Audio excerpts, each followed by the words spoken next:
नमस्कार, मैं हूं आलोक मेहता। एचएसआई में आपका स्वागत है। हमारा अनुरोध है कि आप एचएसआई देखें, लाइक करें, सब्सक्राइब करें, मित्रों को, ग्रुप्स को फॉरवर्ड करें और उनसे भी आग्रह करें कि वे भी सब्सक्राइब करें ताकि नियमित रूप से अधिकाधिक दर्शकों तक हमारी बात पहुंच सके और उनकी राय, आपकी राय कमेंट के रूप में हमको मिल सके।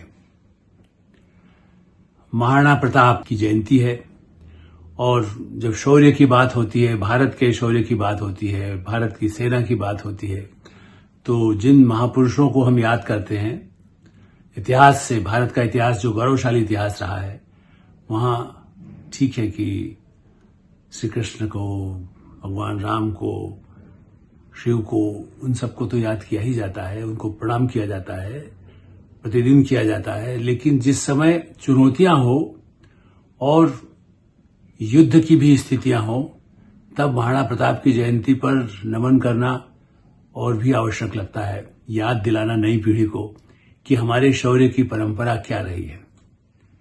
और इसलिए आज मैंने जब एक्स पर भी उनको नमन किया, महाराणा प्रताप को याद किया, तो इस पुस्तक का भी जिक्र किया, महाराणा प्रताप स्तवन।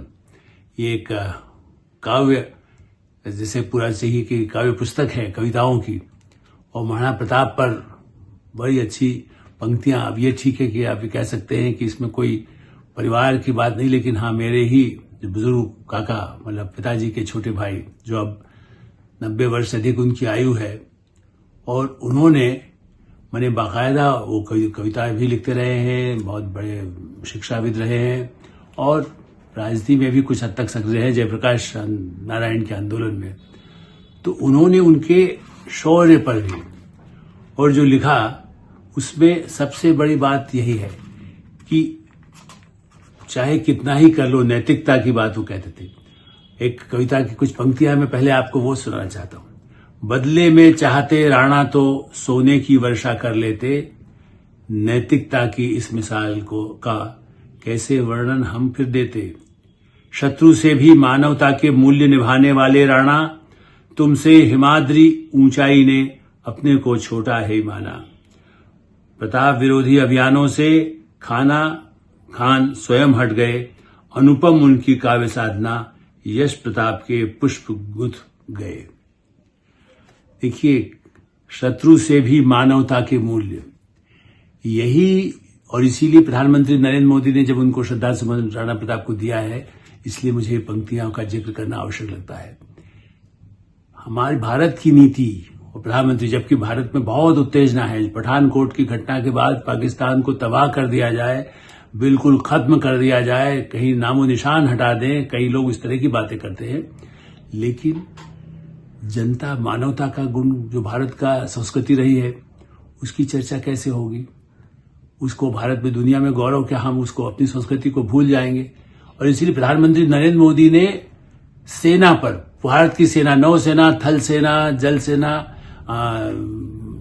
सबको, नौसेना को, वायुसेना को, पूरे, इसीलिए वायुसेना कितना सक्षमता से काम करे, सारे ठिकाने जो उन्होंने भारत पर करने की कोशिश की, तो उसके करारा जवाब ऐसा दिया है हमारे S-400 वायुसेना के पूरी, जिसको कह सकते पहरेदारी में, कि सारी उनकी मिसाइलें, उनके ड्रोन नष्ट कर दिए, भारत के किसी भी एक व्यक्ति को, किसी कस्बे को, किसी गांव को नुकसान नहीं पहुंचा सके। और भी वो कोशिश करते रहेंगे, लेकिन भारत धैर्य से जवाब देता है। भारत ने भी जवाब दिया, लाहौर में दिखा दिया कि कैसे हो सकता है, भारत क्या कर सकता है। उनके सिस्टम को, उनके रडार सिस्टम को, उनके पूरे कम्युनिकेशन सिस्टम को बर्बाद कर दिया। वो आज भी, जैसे कहते हैं, गूंगा बहरा हो गया है। तो दूसरों की शक्ति को अशक्त करना, पानी के मुद्दे पर, तो भारत आज भी अपनी रक्षा में, और जबकि सही है कि राजस्थान से लेकर के और कश्मीर तक जिस तरह की तबाही की उसने कोशिश कर रहा है, और इसीलिए पूरा इंतजाम किया गया है, लेकिन अफवाहें भी कितनी पाकिस्तान प्रचार कर रहा है। भारत के यहां भी से भी कई बार सोशल मीडिया की वजह से जो हो रहा है, तो आज इसलिए इसकी चर्चा, जो हम जब नैतिकता की बात करते हैं, जो हमारे जीवन के मूल्य हैं, भारत के मूल्य हैं। देखिए, हम उत्तर कोरिया में रहने वाले तानाशाह की तरह हमारे शासक नहीं हैं। हमारे शासक सैनिक तानाशाह नहीं है। सैनिकों की अपना भूमिका है, न्यायपालिका की अपनी भूमिका है, कार्यपालिका की अपनी भूमिका है। प्रधानमंत्री नरेंद्र मोदी, गृह मंत्री अमित शाह, रक्षा मंत्री राजनाथ सिंह, विदेश मंत्री एस जयशंकर, देखिए, इन सब के नाम कोई माला लेकर जपने की बात नहीं है, लेकिन ये पूरा दिन रात लगे हुए हैं। प्रधानमंत्री नरेंद्र मोदी रात भर वॉच करते हैं कि भाई कहाँ क्या स्थिति, हमारे सेनाध्यक्ष वो जा करके काम कर सकते हैं तो हम भी करेंगे। तो ऐसी स्थिति में उन पर ये छोड़ा गया है कि वो करारा जवाब दे। पाकिस्तान के अपने टुकड़े हो रहे हैं, वो खत्म होगा नहीं होगा उसकी, लेकिन जनता तो मानवता का तो है। हम लोग, हमारे पास परमाणु शक्ति उससे अधिक है, लेकिन हमने ऐसी उपयोग की बात ही नहीं सोचते हैं। पाकिस्तान धमकी देता है, लेकिन हम धमकी नहीं देते। हम कहते हैं तुमने किया तो उसका करारा जवाब दिया जाएगा, तुम अपने ही से मारे जाएंगे।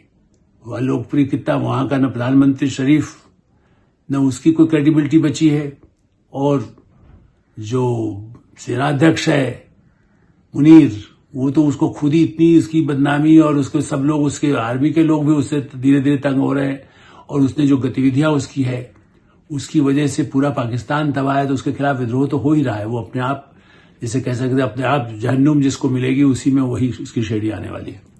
ऐसी स्थिति में मुद्दा हमारी नैतिकता का, मतलब मीडिया की नैतिकता का, जैसा मैंने पहले भी अपने कल के कार्यक्रम में चर्चा की थी कि मैं 71 से जब पाकिस्तान का युद्ध हुआ तब से दिल्ली में पत्रकारिता में हूं, और उस समय तो इस तरह की चीजें ज्यादा, सोशल मीडिया भी नहीं था, व्हाट्सएप नहीं था, इंटरनेट भी नहीं था, कंप्यूटर, खाली टेलीप्रिंटर नाम की चीज थी, से खबरें आती थी, जाती थी, पहुंचती थी, जिसको आप आजकल तो लोग जानते भी नहीं होंगे टेलीप्रिंटर क्या होता था। खबरों को लिए टाइपराइटर के द्वारा कैसे, जिससे कि पहुंच सके। बाद में कंप्यूटर तो बहुत बाद में आए, उससे लेकर के 71 की वार देखी हमने, उसके बाद कारगिल की वार भी हुई, समझौते भी हुए, कई बार ऐसी स्थिति आई जब बड़े बड़े हमले हुए। तो भारत तो आतंकवाद से निपटता और युद्ध से भी निपटा है, लेकिन युद्ध अभी भारत ने घोषित नहीं किया है। मैं फिर से कहूंगा, टेक्निकल भाषा आप कह सकते हैं, ठीक है, युद्ध तो हो रहा है, आतंकवाद से युद्ध है, वार अगेंस्ट टेररिज्म शब्द इस्तेमाल किया है। हमने ये नहीं कहा है कि हम पाकिस्तान को नष्ट करने के लिए हमला कर रहे हैं, आक्रमण ने हमारी जमीन को ले, राणा प्रताप ने अपनी जमीन हल्दी घाटी में युद्ध किया, तो उसके पीछे हमारा अपना जो क्षेत्र है उस पर कोई नहीं आए, अपने अस्तित्व की लड़ाई हम लोग लड़ते हैं। शिवाजी महाराज ने भी इस तरह की लड़ाई लड़ी। तो इसलिए आज भी हम ये कह रहे हैं कि आप हमारे उस पर न करें, आप यदि चैन से रहना नहीं देंगे तो हम भी आपको चैन से नहीं रहने देंगे, ये जवाब है। और ऐसी स्थिति में जो अफवाहें चलती है, मीडिया का रोल जो हमारा है, देखिए मैं वार करस्पॉन्डेंट कोर्स मैंने किया, जब युद्ध की कैसी रिपोर्टिंग की जाती है, ये अलग बात है कि उसके बाद मैं एडिटर बन गया तो मुझे जाने की जरूरत नहीं पड़ी, लेकिन मेरे कई ऐसे साथी हैं, पत्रकार हैं, वार टाइम्स में थे रंजीत कुमार, बल्कि उससे पहले AK चक्रवर्ती, जिन्होंने बहुत काम किया था युद्ध की बाकायदा रिपोर्टिंग करने के लिए। वो खुद भी कैप्टन, उनके परिवार से ही वो सेना से जुड़े हुए थे। विचारधारा, मतलब वो कह सकते हैं कि अलग अलग विचार के लोग भी हो सकते हैं, लेकिन मैं इसलिए नाम लिए कि पत्रकारिता में उसके बाद महेंद्र वैद है, कई ऐसे, मनमोहन, हम जो नहीं रहे, हमारे साथी बड़े कई अखबारों में काम किया, वो वार और आर्मी को लेकर के काफी कुछ कवर करते रहे, कारगिल को लेकर के, युद्ध के हथियारों को। लेकिन वर्तमान दौर में इसलिए सरकार को कुछ चैनल बने, अभी तक कल तो आपने सूचना सुनी थी, कुछ यूट्यूबर या पाकिस्तानी के जो झूठे प्रचार है, झूठिस्तान, जिस पर मैं पहले एक वीडियो कर चुका हूं, उसको रोकने के लिए तो प्रतिबंध लगा दिया। अब भारत में भी कुछ लोग जो ऐसे गैर जिम्मेदाराना, अनुत्तरदायी, जिसको कह सकते हैं ना, इररिस्पॉन्सिबल ढंग से जो करते हैं, उनको भी सरकार ने जो मेरी सूचना है उनको भी चेतावनी दी गई है, उनको बताया गया है, उनको कहा गया है कि आप ऐसी अफवाह न उड़ाएं। क्योंकि पाकिस्तान तो कहता है राफेल को हमने भारत के इतने विमान को मार गिराया है। इवन चीन के जो प्रमुख अखबार आज, उसने तो, क्योंकि वो तो पाकिस्तान का कम से कम उस मामले में सपोर्ट कर रहे हैं, वैसे कोई सपोर्ट नहीं कर रहे, हथियार तो उनको देते हैं भीख की तरह से, या उनको गुलाम बना करके, कहना चाहिए जमीन उनसे लेकर के। लेकिन आज उसने कहा हाँ, भारत के 4 विमान गिरा दिए, जबकि इतनी झूठी खबर बिल्कुल। अब कहने को वो चीन के ग्लोबल टाइम्स या किसी में भी छाप दीजिए, उसको भारत में प्रचार कर दें कि हाँ देखिए वहां तो ऐसा हुआ। उससे इस तरह के कुप्रचार हमेशा, आज से नहीं, 65, 71 और जितने उस समय रहे, तो उस समय रेडियो होता था, तो झूठिस्तान के, इसलिए भारत ने उसको नाम ही दिया था, झूठिस्तान है, पाकिस्तान नहीं। आज भी अब ये सोशल मीडिया पर भी इतनी गलत गलत सूचनाएं देने से बड़ा तनाव पैदा होता है। अरे इंडिया गेट पे कब्जा हो गया है, आज वहां पर कुछ हो गया है, तो पाकिस्तान तो ऐसी जाते फैलाता है गलत बात। कई शहरों पर हो गया है, इतने विमान गिरा दिए गए हैं, उनको गिरफ्तार कर लिया गया है। और इसी तरह से उसके जवाब में भारत में भी कुछ मीडिया के लोग, या खास करके ये जो सोशल मीडिया है, चैनल तो 2-4 ऐसे होंगे जो इन्होंने कुछ गलती की तो बाद में उसको ठीक किया गया या किया जा रहा है बराबर। अब सरकार ने तो बहुत कुछ लोगों पर तो बाकायदा कठोर कुछ वेबसाइट से, अब वो गैर जिम्मेदार साहब नहीं स्वतंत्रता हमारी अभिव्यक्ति की स्वतंत्रता का अधिकार है, तो आपका काम ये नहीं है कि आप अभिव्यक्ति का दुरुपयोग करके गलत बातें फैलाते रहें। एक बड़े प्रमुख अखबार, बड़े प्रतिष्ठित अखबार माना जाता, दक्षिण का अखबार है, और लेकिन उसने भी ऐसे गलत कुछ सूचनाएं छाप दिया तो उसको तो गलत उसको सूचना चेतावनी दी जाएगी, उस पर कार्रवाई होगी। हम तो उस कोड ऑफ एथिक्स के विश्वास में करता हूं। भारत सरकार के नियम है, कानूनी नियम है, और पत्रकारों एडिटर्स के अपनी जो कोड ऑफ एथिक्स है, तो गलत सूचना देने पर तो मैंने इतना तो होगा ही ना कि आप पर कुछ कार्रवाई हो। ऐसी स्थिति में ये जो इस समय एक ट्रेंड है, इसलिए उस पर भरोसा न किया जाए, इसको भी प्रचार करने की आवश्यकता है। नहीं, वो मुनीर को गिरफ्तार कर लिया गया है, वो गिरफ्तार हो गया है, या छुप गया है, वो जेल चला गया है, या कराची पर भारत ने हमला कर दिया है, इस्लामाबाद पर कब्जा हो गया है, ये सूचनाएं भी फैलाना पाकिस्तान को सूट करता है कि भारत कैसे झूठ प्रचार करता है। उसके जो झूठ है उसके जवाब में झूठ नहीं, झूठ का जवाब सच से हो सकता है। देखिए, पाकिस्तान के मारा गया, इसका मलबा मिला है। हम लोग, भारत, ये जो सही मीडिया है, सही लोग हैं, सरकार है, वो खुद बताती है कि कहां पर उसकी जो मिसाइल आई, कहां ड्रोन आया, और कैसे हमारे S-400 और दूसरे और साधनों से हमारे वायुसेना ने, हमारे थल सेना ने जहां जवाब देना दिया, और उसका ही मलबा वहां पड़ा हुआ है। वो लाहौर में पड़ा है कि रावलपिंडी में पड़ा है कि सियालकोट में है कि मुजफ्फराबाद में है, वो सब चीजें, ये पूरी भारत उसको प्रामाणिक रूप से हमेशा दुनिया के सामने, पहले भी जब हमने सर्जिकल स्ट्राइक किया था तब भी लोग पूछते थे, राहुल गांधी भी पूछते थे, भारत में कोई अरे, तो उसके सबूत तो जितने दे सकते थे दिए गए। लेकिन इस समय तो दुनिया ने पठानकोट देखा है जिससे नशा हत्याएं की गई, और उसके जवाब में जो कार्रवाई की गई है वो आतंकवादी केवल ठिकानों पर की गई। अब जब उसने कुछ हमारे सैन्य ठिकानों पर या किसी शहरों पर हमला करने की कोशिश की, जैसलमेर से लेकर कश्मीर और चंडीगढ़ और कई इलाकों में लेकर के, तो उसका पूरा जवाब ऐसा दिया गया कि उसमें से एक भी सफल नहीं हो सके।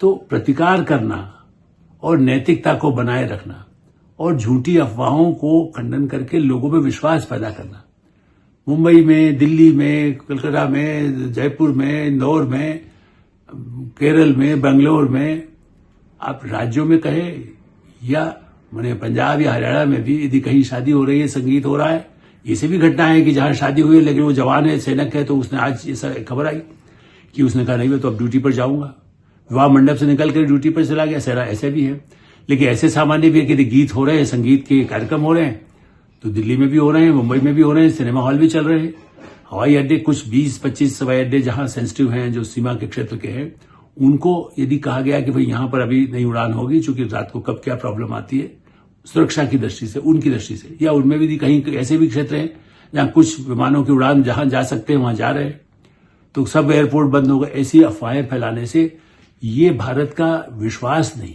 भारतवासी बहुत ही, जैसा मैंने कहा कि बहादुर प्रारंभ से रहा है, प्राचीन काल से, और इसलिए वो डरता नहीं है, डराता नहीं है, लेकिन हाँ इतना डराता है कि तुम ऐसे हमारे साथ गड़बड़ करोगे तो तुम्हें ठीक कर दिया जाएगा, तुम्हें नष्ट कर दिया जाएगा।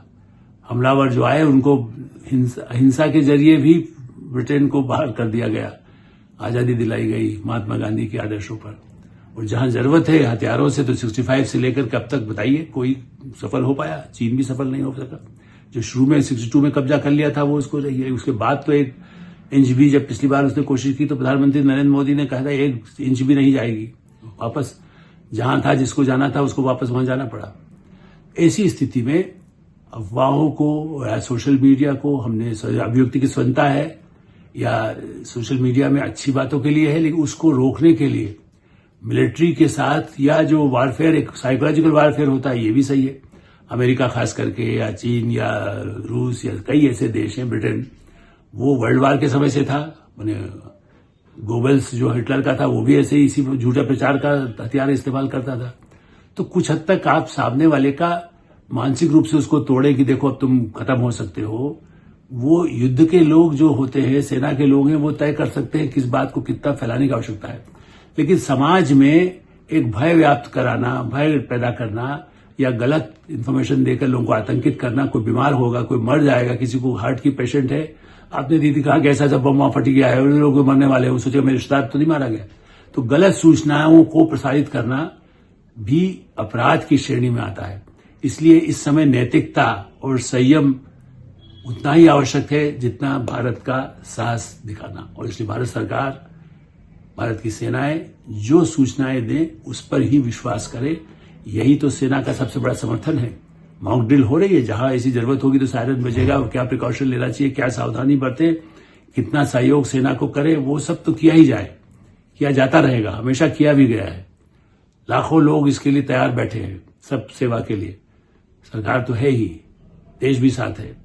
ऐसी स्थिति में उनको न बढ़ने दिया जाए, ये भी सुनिश्चित करना बहुत आवश्यक है। नैतिकता भी है और कानून भी है। एडिटर साहब हमें विराम देते हैं। आप एडिटर साहब देखते रहें, लाइक करें, सब्सक्राइब करें, मित्रों को ग्रुप्स को फॉरवर्ड करें, उनसे भी कहें कि सब्सक्राइब करें। धन्यवाद, नमस्कार।